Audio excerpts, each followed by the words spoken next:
Welcome back. In the studio, I'm with the Alexander Forbes chief economist, Isaah Mhlanga, and via Skype, I'm with Neil Coleman, the co-director at the Institute for Economic Justice. The South African economy, Neil says, is in ICU. Do you agree with him in that regard? I think that is undisputed. If you look at the rate of economic growth over the past 5 years, it averaged 1.2%. Well, that is very low. Which then takes us back to a time when everybody said we are having jobless growth. We could afford ideological debates and raise all kinds of issues at that time, as well as expand in terms of investments in infrastructure and so forth. Now, it looks like there's not enough room for that, right? That there's no money available for... Absolutely, but I think we are also going back to the same ideological debates we used to have, that it's inflation targeting, but the actual diagnosis of why South Africa is not growing is because the private sector, which by and large is responsible for the bigger part of the economy, has not been investing. If you look at cash balances of private corporates in South Africa, which are non-financial, it's about over 1.2 trillion sitting in banks, which means it's not a shortage of capital. If you also look at how corporate South Africa has been doing over the past couple of years, have been investing outside of the country instead of inside of the country, which says again, it's not a lack of capital. But could this be the function of politics then? Because now, you know, those who having that kind of cash that you're talking about are referred to as white monopoly capital and are told that they actually, you know, their properties cannot be guaranteed or secured going forward. What is it that whoever is commenting about the economy should be aware of? If you are going to encourage those with capital to invest, what needs to happen there? So essentially, you have three crises. It's a crisis of politics, which manifests itself into a crisis of economic policy, which then translates into business confidence. If you look at our policy setup, it's not geared to encourage new businesses to be formed. It's not geared to make sure that it's easy to apply for permits, whether be it construction permits. It's easy to apply for importing permits over a short space of time. And that increases the cost of corporates doing business in this country relative to other countries. Remember, capital is mobile. It seeks opportunities where it is going to be given the environment for it to be able to get a profit in as simple and as clear as possible. So we are in competition with other countries for that capital. And whenever it sees opportunities in a much more business and conducive environment, capital is going to flow there, which is why South African corporates have been investing outside. So all government has to do is to look at the policy framework and modify those policy and framework to make sure that it's easy for South African businesses to operate. One case in particular, the minimum wages. Yes, there are lots of debate, but if you're a small business owner that it has to comply with the minimum wage and you can't afford to pay those high wages, how are you going to operate? Obviously, you can't operate. It's recognized, but there is no political willingness to say, let's reverse the policy if it's found. Neil, you wanted to comment on my question? No, I mean, you know, Isaah is really, I mean, he is articulating the classic conservative economic orthodoxy. You know, if you're going to say that minimum wages prevent, you know, a small business person who doesn't want to pay 20 Rand an hour from employing people, then why not say that we need to allow the introduction of child labor so we can compete with child workers in South Asia and other countries like that? The role of a state is to put in place regulations which regulate the conditions under which economic activity takes place. Otherwise, we retreat to barbarism and to the most primitive forms of capitalism and feudalism. The reality is that the modern international economy does not rely for competitive advantage on you know, the suppression and the sort of brutalization of working conditions of workers. It's about unleashing the productive potential of your economy. So we have to decide which route we're going to go. in the end, businesses deciding to invest is not about, are there regulations which are difficult to comply with? It's about, is there a market for their products? Are they able to employ people who are able to produce those products? And is it's a dynamic enough economy? And the reality at the moment is that the South African economy is not dynamic. We're not playing the role we should be playing on the African continent.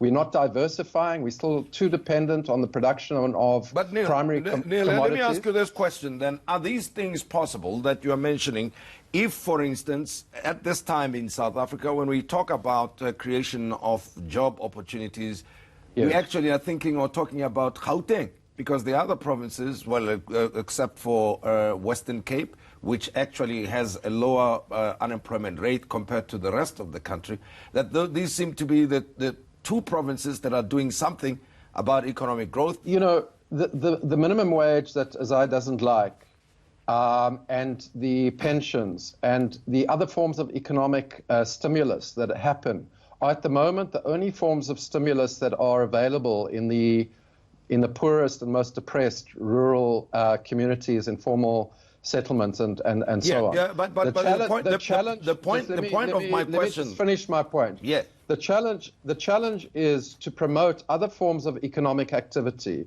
in the townships and the rural areas, which go beyond those basic forms of social security, to promote, and this is what the land panel is proposing, more sustainable forms of use of land and productive agriculture, but one also needs to look at downstream activities and upstream activities, like agro-processing in the rural areas. The problem of economic concentration that you're talking about, Tim, concentrated in the metropolis, is a problem that is, internationally a problem. If you look at the economic centers, but in a country like ours, we cannot afford to allow a situation where there's such depression and marginalization. Well, and of course, we know what this is. I mean, it leads to urban migration, for instance, even amongst people who may not possess the skills that may help them live and operate in the cities. But I'd like to hear your comment on that. Isaah, go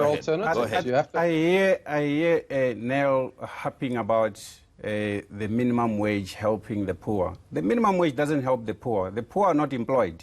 It helps those that are in the labor market, because those are the people that get to be paid the minimum wage. They are supporting the unemployed. Yeah, go ahead. But the point is, if you look at minimum wages in South Africa relative to OECD countries, which are far developed, our minimum wages are higher than developed countries' wages.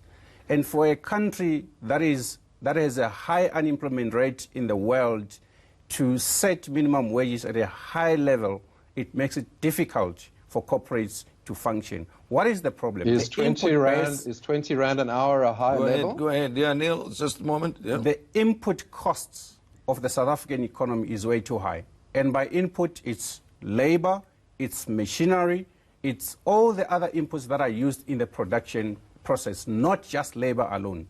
So if we lower that input costs, it's going to help corporates to be profitable. You look at the price of electricity, it has been increasing for the longest time. That is part of the input cost, which makes it far more expensive to produce. So it's not just labor. It's all the other inputs, which we import by and large, which makes it quite expensive. We're pressed for time, and we find ourselves in this situation. Neil, you've referred to it as the ICU. Just give me about 4 interventions that you think will make a difference.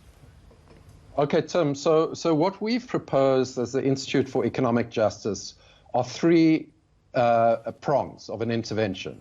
The first is stabilize, the second is stimulate, and the third is transform the structure. By stabilize, we're talking about measures which assist the most vulnerable and marginalized communities and people, as well as industries which are suffering currently. And there are a range of interventions that can do that.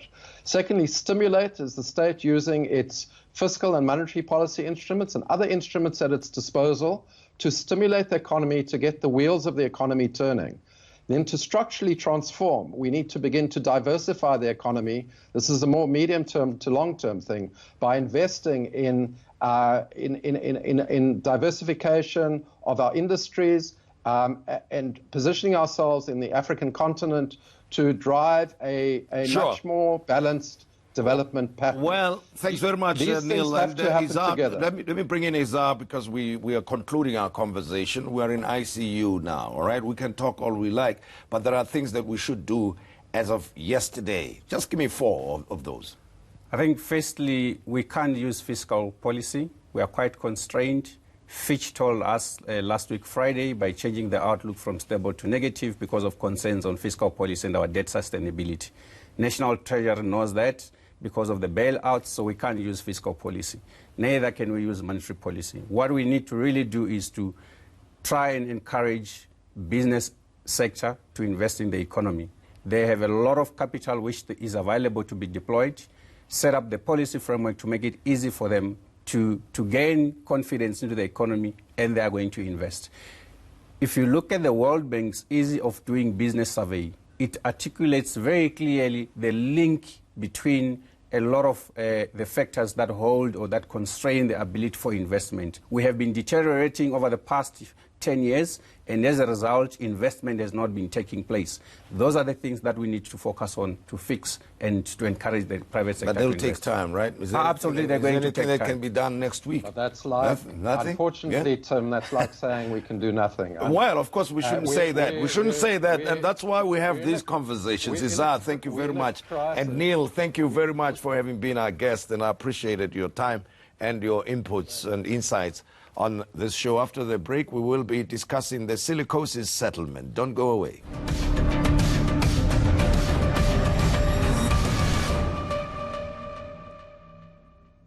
What's the point of a tasty breakfast if your body can't benefit from it?